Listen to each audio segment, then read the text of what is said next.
Abantu bakwaMbatha bazalwa uMageba kaZulu kaMalandela kaLuzumane kaMnguni kaGumede. uMageba yena wazala uMpangazitha endlini encane owazala uNdaba. Abantu baseMambatheni babethophana ngokuthi Ndaba kaMpangazitha, Ndaba kaZitha.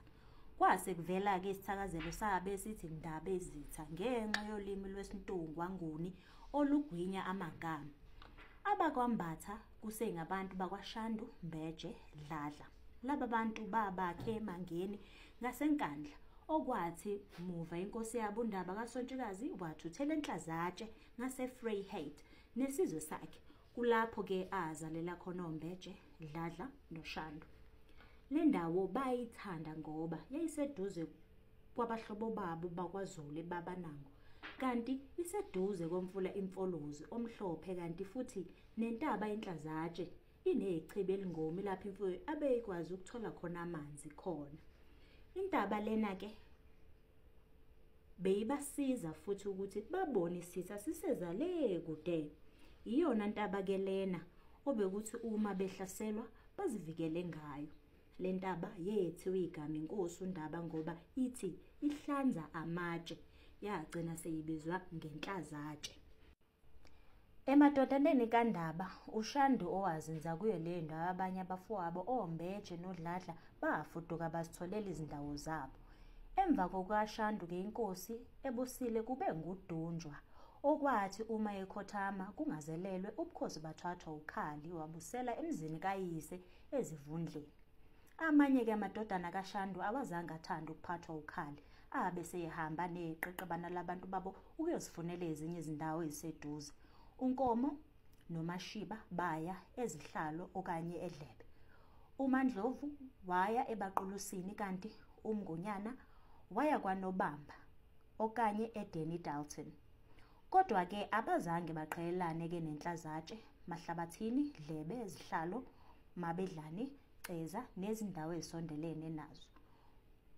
uDladla yena waya koMnambithi, Nobamba okanye Winen, kanti abanye bazinza koMsinga, Nquthu, lezindawo-ke ezakhelene nazo.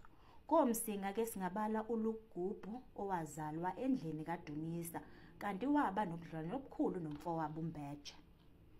Imvelaphi-ke yesibongo sakwaMbatha. Abantu bakwaMbatha bangamaNguni ngokudabuka endodaneni kaMageba kaZulu owabe yiwele noPhunga. Njengoba-ke babezalwe bengamawele uPhunga noMageba bahlukaniswa njengokwesiko lesiNguni lokuthi amawele ayengakhuleli endaweni eyodwa. uMageba wabe esekhulela ekhabonina waze wagana wabe esakha umuzi wakhe eNkandla. Kulapho-ke aganwa khona wabe esezala amadodana amaningi, kodwa esinomlando wawo uMpangazitha, yena owazala uSontshikazi. Kuthe uMsontshikazi esekhulile eseganiwe futhi uMpangazitha waphuma wamshiya waba ikhanda lomuzi, yena wabesoba ibamba bukhosi kwaNtombela ababehlobene nabo. Ngaso-ke leso sikhathi kwabe sekukhothama inkosi uPhunga kwaZulu, kwabe sekudingeka ukuthi uMageba yovusa lobo bukhosi ngoba uPhunga wakhothama engenayo indlalifa. Kulapho-ke inkosi uMageba azalela khona inkosi uPhunga indlalifa, uNdaba wagcina eseyinkosi ekukhothameni kaMageba. Sizokhumbula ukuthi indlu kaMpangazitha yabe seyizimele ingekho ngaphansi kwekaZulu. Emva kokuhamba-ke kayise kaSontshikazi, uSontshikazi-ke waxhuma kakhulu waba nemfuyo eningi namakhosikazi amaningi, kwazise phela wabe eyisangoma esidumile. uSontshikazi wayethanda ukugqoka isiphuku esishukiwe senyathi, kanti nabantu bakhe babe nabo sebebonela kuye bambatha isiphuku senkomo esishukiwe. Uma kuhamba isikhathi izizwe ezingomakhelwane zagcina sezithi kuseMambatheni emzini kaSontshikazi. Labeleli gama-ke selichuma bonke abantu ababehlala lapho babe sebebizwa ngokuthi amaMbatha. Kuthe noma uNdaba ozalwa uSontshikazi ezala izingane zakhe oMbeje, Dladla, Shandu nabanye babizwa ngoMbatha. Uma bebona uDladla bebethi uDladla waseMambatheni, noMbeje noShandu ngokunjalo. Okuyiqiniso-ke isibongo esithi Mbatha savela ngegama lomuzi kaSontshikazi owabizwa ngokuthi kuseMambatheni ngenxa yomkhuba wabo wokumbatha isiphuku esishukiwe.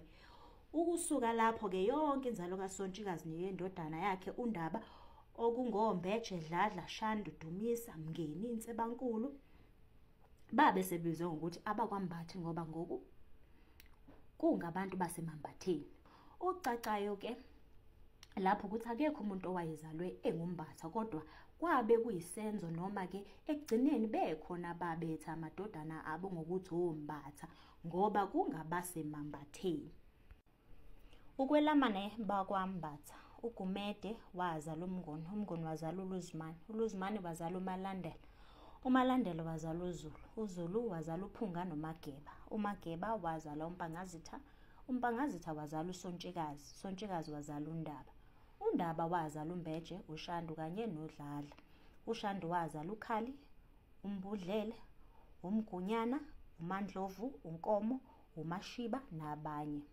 uKhali kaShandu wazala uMancengeza, uMbudlele kaShandu wazala uMbhadlu owazala uSomizi, uMgunyana kaShandu wazala uMshongwane, uMshongwane wazala uZigodo wazala uSifalane, uNkomo kaShandu wazala uMatshana, uMatshana wazala uHlakanyana wazala Olukwabithi noDikane, uLukwabithi wazala iNhliziyo owazala uMakhubalo, uDikane yena wazala uSimukanaye, uNqodi noNgulube, uSimukanaye wazala uSicoco, uSicoco yena wazala uMhloluthini owazala uMathendelane, uMashiba kaShandu wazala uNgwenya, hayi isibongo, uNgwenya wazala uMpukane, uMpukane wazala uDlekeza owazala uManyosi.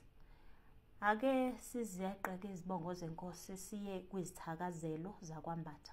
Ndabezitha, Shandu kaNdaba, Sontshikazi, Gumbi lamagwala, uShandu akangakanani nasentendeni yesandla ngahlala, nasothini lomkhonto uyenela, mthiya ngenkomo abafokazana bethiya ngamahlahla, Shandu walima insimu wayilimela izinyoni, zaze zimbonga zithi tiyo tiyo, bhabha amagwaza, nkentenkente.